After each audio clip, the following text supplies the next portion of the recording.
Welcome back मेरे बच्चों। तो कैसे हैं आप लोग। आज मैं अभिजीत आनंद आर्म्स एकेडमी की तरफ से आपके सामने टॉर्क एंड एंगुलर मोमेंटम पे रिवीजन से लेके आया हूं, जिसमें नीट 60 पावर रिवीजन सीरीज में हम लोग इंपॉर्टेंट टॉपिक्स जिससे नीट में क्वेश्चन एवरी ईयर पूछे जाते हैं वो टॉपिक्स ले रहा हूं मैं। तो ये topic one of the most important topic है और इससे क्वेश्चन ऑलमोस्ट हर साल पूछे जा रहे हैं। तो इस टॉपिक को अच्छे से रिवाइज करते हैं और इसका यूज़ आगे आने वाले एक दो चैप्टर्स में भी है, तो उसको हम लोग देखेंगे, जहाँ पे एंगुलर मोमेंटम का ग्रेविटेशन में भी यूज़ पड़ता है और क्लास 12th में भी एंगुलर मोमेंटम के यूजेस हैं मैग्नेटिज्म में। तो चलिए अच्छे से इसको देखते हैं और इसको सीखने का प्रयास करते हैं। सो सबसे पहले moment of force. Moment of force क्या कहलाता है? तो मोमेंट ऑफ फोर्स और टॉर्क एक ही चीज़ है, इसी का नाम है टॉर्क। इसी को हम लोग क्या बोलते हैं? टॉर्क। मोमेंट ऑफ फोर्स को ही हम लोग टॉर्क बोलते हैं और इसको रिप्रेजेंट किस सिंबल से करते हैं बच्चे? तो इसको हम लोग रिप्रेजेंट टाउ सिंबल से करते हैं, जो कि ग्रीक लेटर वर्ड है, जैसे और भी लेटर्स हमारे फिजिक्स में यूज होते हैं, that is mu, sigma, epsilon and everything like that. So क्या कहता है moment of force? It is a physical agency which is responsible for change in the state of rotation. ये body के rotation के state को change करने के पीछे का कारण है। Torque is essential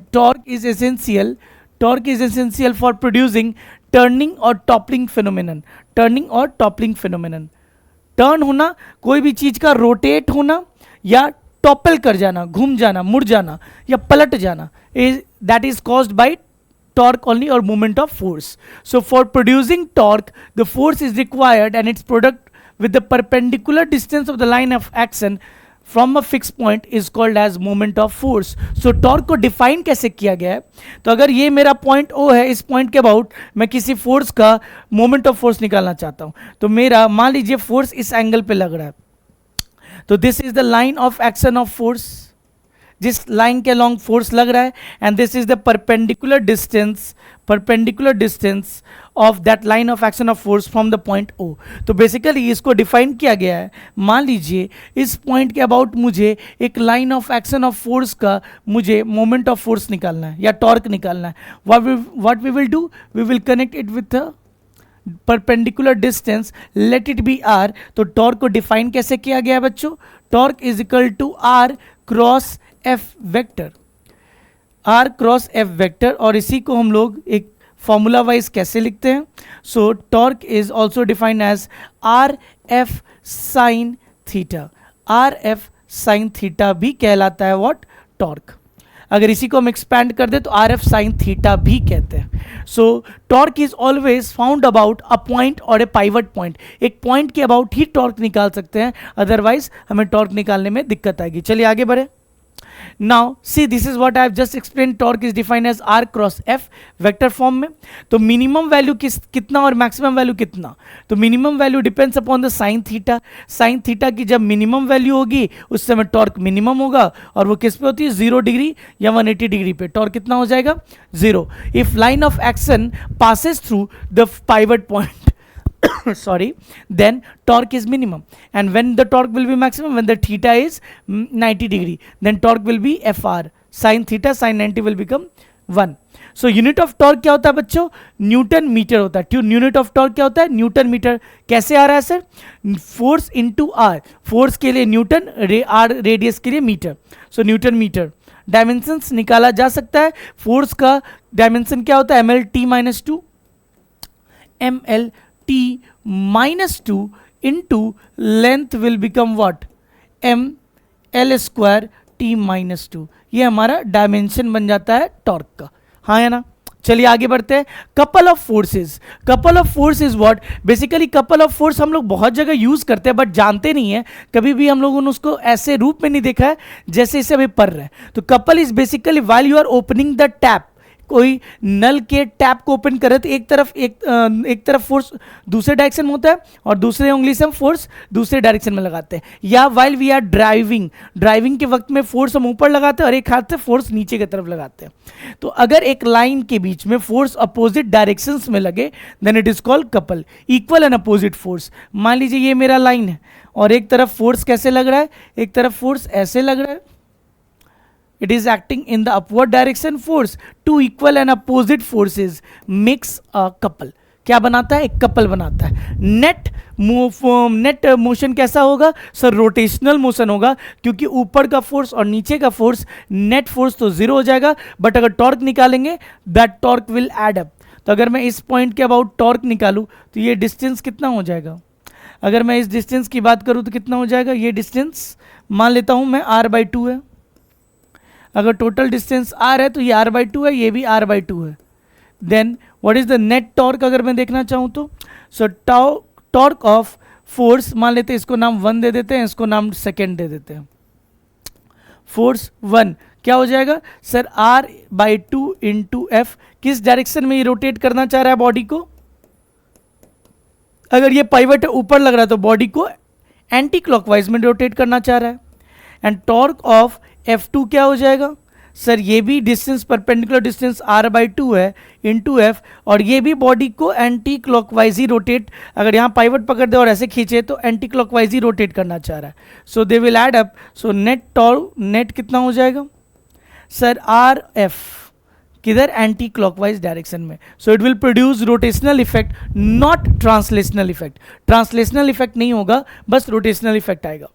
and tau is constant and it becomes constant by r sin theta. Torque भी निकाल सकते हैं यहाँ से, तो आराम से निकाला जा सकता है। Two equal and opposite forces acting along the same line, not acting along the same line, इसका लाइन ऑफ एक्शन ये है, इसका लाइन ऑफ एक्शन ये है। Acting between one perpendicular line is called couple. So when two equal force of magnitude act on different points in the opposite direction with distinct line of action. line of action क्या है sir, तो line of action इसका ये है और इसका line of action ये है। This couple tries to rotate the body, rotate करना चाहता है। Now rotational equilibrium, sir Newton law of motion तक अगर हम लोग इक्विलिब्रियम की बात करते थे, then we only used to talk about means translational equilibrium. अगर बॉडी रुका हुआ है, ये बॉडी अगर रुका हुआ है, वी यूज टू थिंक कि बॉडी पे F net must be zero. But अगर टोटल इक्विलिब्रियम की बात कर रहे हैं तो वहाँ दो तरीके का इक्विलिब्रियम आता है।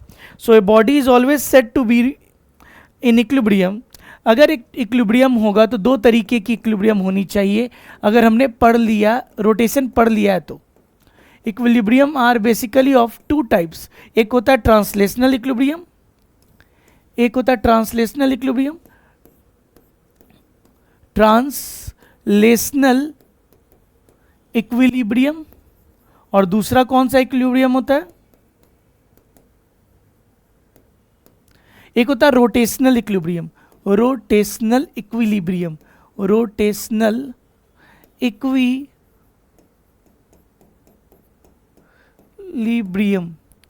इसमें क्या होता है ट्रांसलेशनल इक्विलिब्रियम में बच्चों, तो tau net sorry force net must be equal to zero, summation of all the forces must be zero. हम लोग बोल सकते हैं यहाँ पे sir summation of all the torques must be equal to zero.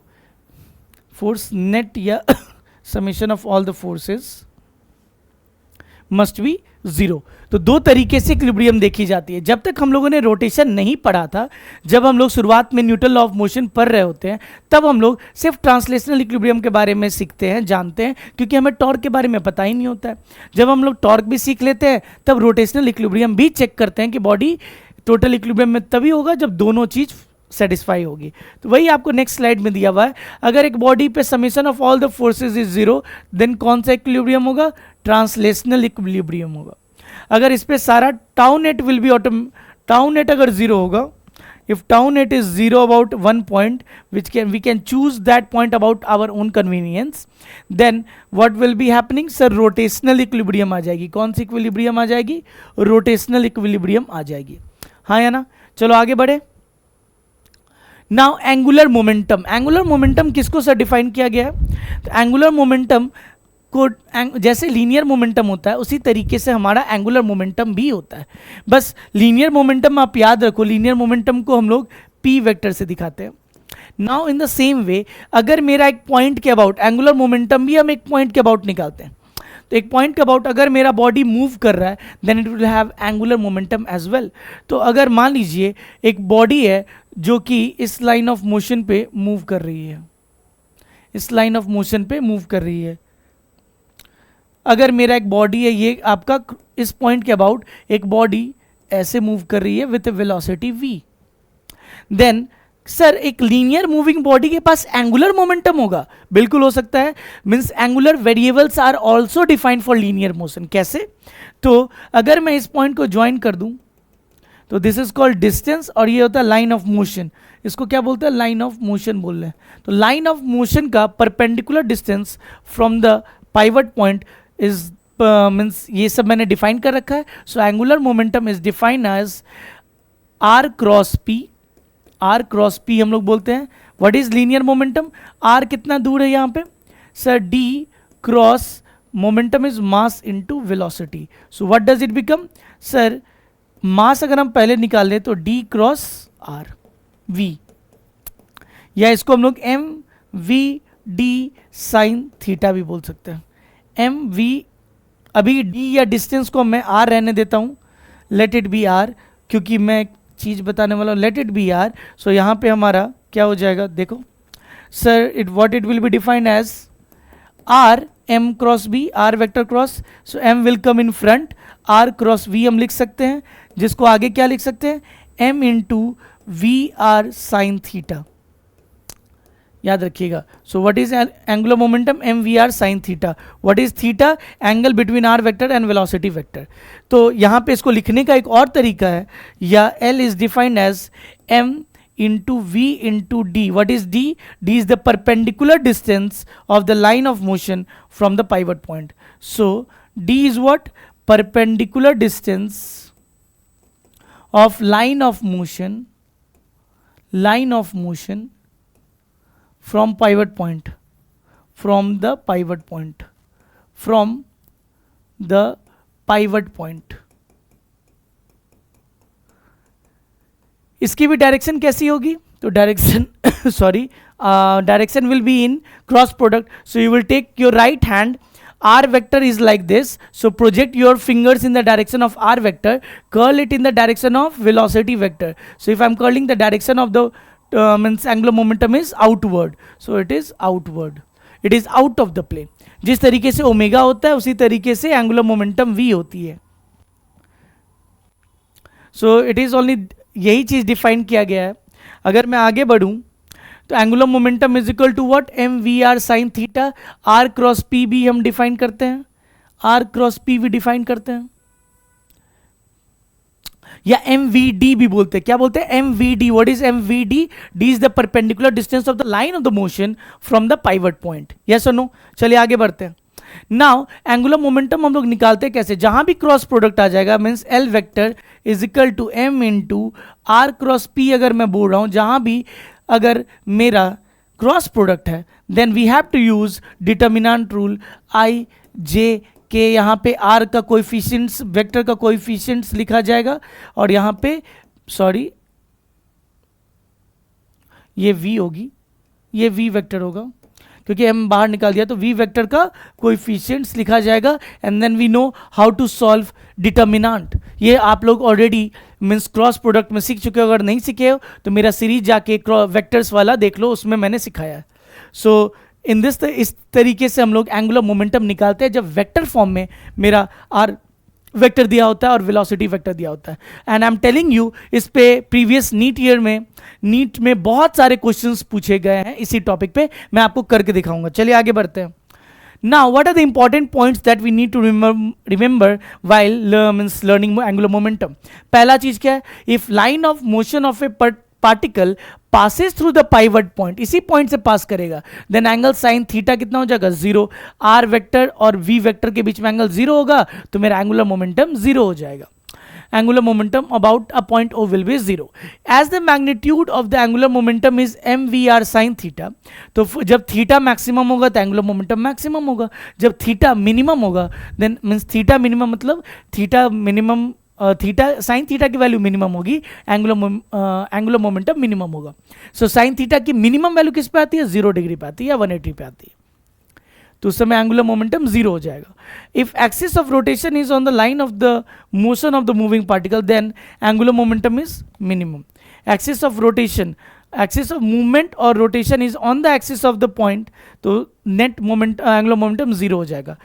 Theta is 90 degree. If angular momentum is maximum in this case where r and v is r और v के बीच में एंगल 90 डिग्री पकड़ना है, sine theta 1 होगा, L will be maximum. So magnitude of angular momentum is mvr sin theta. So if the points about which angular momentum is to be determined is not on the line of motion, theta जब zero नहीं होगी तब angular momentum का value कुछ ना कुछ जरूर होगा. So this all things you do not need to remember, ये फॉर्मूला से ही पता चल जा रहा है M we are sine theta से मुझे क्या क्या मिल सकता है, हाँ या ना. चलिए आगे बढ़ते हैं और आ जाता है angular momentum of a rigid body which is rotating about a fix axis. पिछले बार हमने angular momentum of A particle which was moving linearly देखा. अब एंगुलर मोमेंटम ऑफ ऐसा बॉडी देख रहे हैं जो अपने एक्सिस पे घूम रहा है. When the body is rotating then angular momentum बहुत इजीली हम डिराइव, यहाँ लंबा चौड़ा दिया हुआ है बट आपको उतना सोचने का जरूरत नहीं है. Angular momentum is derived as moment of inertia into omega vector. जिस तरीके से लीनियर मोमेंटम होता है उसी तरीके से एंगुलर मोमेंटम हो जाता है. कैसे सर? पी क्या हुआ करता था? मास इनटू वेलोसिटी. उसी तरीके से अगर p के बदले l वेक्टर लिखेंगे तो मास के बदले मोमेंट ऑफ इनर्शिया, वेलोसिटी के बदले ओमेगा. तो यही फॉर्मूला है, कुछ नया तो याद रखना नहीं है, ये फॉर्मूला भी आपको याद होनी चाहिए. अगर एक बॉडी रोटेट हो रही है then what you need to remember is I omega. If a body is moving about a line on the means linearly then angular momentum is defined as m we are sine theta. Yes और no? Now conservation of angular momentum. हम लोग conservation of linear momentum कब सीखते थे? जब force external zero हुआ करता था. When force external on a system used to be zero, अगर ये जीरो हुआ करता था, implies delta change in momentum used to be zero, implies p final vector minus p initial vector used to be zero, implies final momentum used to be initial momentum. Momentum was conserved. हम लोग बोलते थे, क्या बोलते थे? अगर external force zero है then मेरा मोमेंटम कंजर्व हुआ करता था. उसी तरीके से अगर external torque on the system is zero, अगर उसी तरीके से tau net is equal to zero, तो हम बोल सकते हैं change in angular momentum is zero, implies L final vector minus L initial vector must be equal to zero. हाँ या ना? उसी तरीके से हम क्या बोल सकते हैं? उसी तरीके से हम बोल सकते हैं L final vector must be equal to L initial vector. तो इस तरीके से हमारा relation between final angular momentum और इनिशियल एंगुलर मोमेंटम भी आ जाता है. So if net torque acting on a system is zero, angular momentum conserve रहता है. यानी एक बॉडी घूम रहा है and it is extending its arm, और if it is getting heavier तब एक्सटर्नल फोर्स जीरो नहीं है तो एक्सटर्नल टॉर्क जीरो है, then we can conserve the angular momentum. और सबसे कॉमन चीज जो कंजर्व्ड रहती है when the body gets deformed और the body is some mass is getting adhered, तो ये एंगुलर मोमेंटम मेनली कंजर्व रहता है. जब भी कोलिजन होता था हम लोग कंजर्वेशन ऑफ लीनियर मोमेंटम लगाते थे. उसी तरीके से जब भी कोई बॉडी रोटेटिंग बॉडी पे आके चिपक जाएगा एंड बॉडी घूमने लगेगा, या एक बॉडी घूम रहा है दूसरा बॉडी आके उस पर चिपक गया, कोलिजन टाइप प्रोसेस हो रहा है, we can apply conservation of angular momentum, क्योंकि उसमें भी टॉर्क नेट जीरो होता है सिस्टम पे. चलिए क्वेश्चंस हमारे पीवाईक्यूज के आने शुरू हो गए हैं. तो पहला question, find the torque about an origin when a force इतना acts on a particle whose position vector is इतना. So we have to find the torque. Torque क्या होता है सर? R cross F. तो we have to find the torque about the origin. ये मेरा origin मान लो, which acts on a particle, force vector मान लेते हैं 3J है. So इधर force vector है 3J and मेरा आर वेक्टर कितना आना? आर वेक्टर कितना? Position vector is 2k. ये मेरा आर वेक्टर है, मान लेते हैं 2k. Then how it is defined? So 2k vector cross 3j vector. बहुत बच्चे इसको आसानी से सॉल्व कर सकते हैं. You take your right hand, if this is i, this is j and your side is k. Take your right hand, first point the fingers to the first direction vector. आपके तरफ k था and curl it in the j direction. Curl, the direction is coming as negative I, so I can directly write minus 6 I cap. Minus 6 I cap is the answer, minus 6 I cap. तो ये cross product अगर आपको नहीं आता है, go and learn in the vectors chapter, but you need to learn cross product very carefully. Second question, sir, the moment of sorry, the moment of the force is given. The moment of the force given at acting at इतना about the point कितना होगा. Moment मतलब torque निकालने बोल रहा है. At इतना about the point. What is about the point? Mark it as 2, minus 2, minus. मुझे moment of force जो कि कहाँ लग रहा है, एक 2, 0, -3 पॉइंट पे कोई फोर्स लग रहा होगा. फोर्स की मीन्स वेक्टर दिया हुआ 4i cap plus 5j cap minus 6k cap. Now I need to find out what the moment of force. Let this be R vector. So R vector मैं निकाल सकता हूं क्या? R vector, everybody tell me, R vector is final coordinate minus initial coordinate है. Vector भी दिख रहा है 2 - 2 0i cap plus 0 - -2 plus 2j cap -3 -2 -1k cap. Now force vector is also given how much? 4i cap plus 5j cap minus 6k cap. Now if you do cross product, and moment of force means torque is equal to r cross f. So what it becomes when I take I vector, just remove the I, 2 into 6. So I 12, 2 into 6 minus 12 minus 5 into minus 5 plus 5 हो जाएगा minus j. I will hide j, sorry, I will hide j. 0 into minus 6 0 minus 4 into minus 1 minus 4 तो plus 4 हो जाएगा.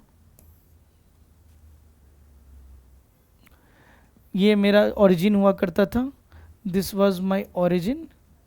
And what was the origin point? About the at itna about the 2, -2, -2, and let this be 6k.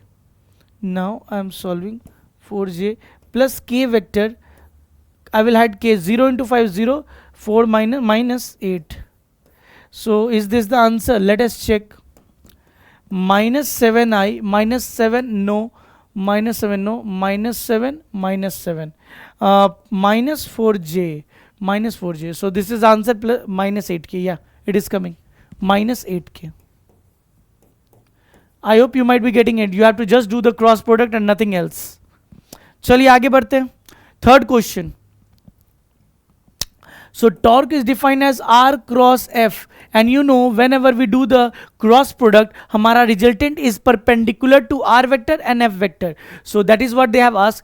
F is the force acting on a particle having position vector R, and tau be the net torque of this force about the origin. Then R dot tau must be equal to 0. Why? Because torque is perpendicular to R vector, torque is perpendicular to F vector, that we have learned from the cross product. So ये perpendicular होगा and दोनों perpendicular होंगे force और R vector दोनों. About the torque perpendicular to the plane of both the vectors आता है. So dot product of orthogonal vector is 0. जो दो perpendicular vector का dot product 0 होता है. Next, a couple produces what? Couple. ये सब नीट के PYQs है बच्चों. नीट के PYQs में पूछा गया है. कोई भारी बात नहीं है कि आपको इस साल भी ऐसे टाइप के क्वेश्चंस मिल जाए. So no motion, no. It produces linearly, no. F net is 0. Purely rotational motion, yes. वो नेट आप अगर देखोगे मीन्स कार की हैंडल टोटली रोटेट कर जाती है. चलिए next. See what it is asking, a particle of mass m 5 kg 5 is moving along a uniform speed. V is given in the x o y plane. So this is basically x axis, o and y. Along the line x is equal to y is equal to x, y is equal to x plus 4. So if I will put x is equal to y is 0, 4 and minus 4, 0. So along the line, this line, the particle is moving. इसी पे particle move कर रहा है. Now they are asking you find the magnitude of angular momentum. Angular momentum is mv/d. Mass is 5, 3√2. Perpendicular distance of the line और the line of the motion from the pivot point. यही होगा ना, perpendicular distance. So in that case we know this is how much. This is 4 units, this is 4 unit. So this must be 45, this must be also 45. So if I will use say sine 45 is equal to perpendicular by hypotenuse, 90 के सामने hypotenuse, perpendicular is what, x, by hypotenuse is 4. So basically I want to find out this d. So this is d is our x. So sine 45 is how much? Sine 45 is d by hypotenuse is 4. So d is equal to 4 into 1 by root 2. So if I will use this value 4 into 1 by root 2, root 2 gone, 5 3s are 15, 60 units. See, 60 units is given. 60 units is given. Oh, sorry. Yes or no? 60 unit is given. So now next question. Yeah, this is also very good question. A rod of weight is supported by two parallel knives. There is a rod of weight W. Let the weight be acting here. Weight is supported by two parallel knife edges A and B and is in equilibrium in a horizontal position. Okay, so two knife edges. Let that two knife edges be here and here. I don't want to put it at the end. They have not said it where it is. So the distance between them is D, I think. The knives are at a distance d from each other. The center of the mass of the rod is at a distance x from A. So let this be A, let this be B. What are the forces that are asking? Here it a force N1, NA, and here it will be NB. And the center of mass is where the weight is acting is at a distance x from A. So this length is x. Now they are asking what the normal reaction on NA. So if I want to find out the net torque must be 0. So I have to choose one pivot point. Let us choose the pivot point over here. Try to find out the net torque about this point. So torque of NA plus torque of W plus torque of NB must be 0. सारे तीनों force का torque तो red pen वाला तीनों force का torque तो 0 होना चाहिए. सो टॉर्क ऑफ NA, अगर ये मेरा पाइवट पॉइंट है then it is how much sir? NA is the force into what is the perpendicular distance D into the N into D and which direction? If that is pivot at point B, तो ये किस direction में? Clockwise direction में rotate करा. So clockwise plus tau of weight is W and it is how much distance from that pivot point? So this is D minus X. So how much? Tell me. So D minus X in which direction? It is anti-clockwise direction.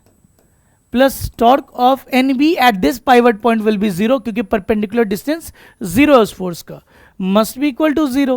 So this is clockwise, this is anti-clockwise. We can equate. So NA is equal to W into D minus X divided by D. W into D minus X divided by D. W into D minus X divided by D. So this was all from torque and angular momentum. I hope कि आपको basic concept अच्छे से समझ में आया होगा. आपने PYQs भी देखा कितने अच्छे तरीके से हमने सॉल्व किया. That is based on general formula concept. आप अच्छे से इसको सीख लो सो दैट आपके 4 मार्क्स श्योर हो सके. सो इसी तरीके से आप आर्म्स एकेडमी का वीडियो देखते रहिए and please do subscribe the channel and please press the bell button icon so that you get the latest notification of this Arms Academy channel. Thank you for subscribing us and keep watching the videos. Till then, take care. Bye bye. अपना ख्याल रखिए.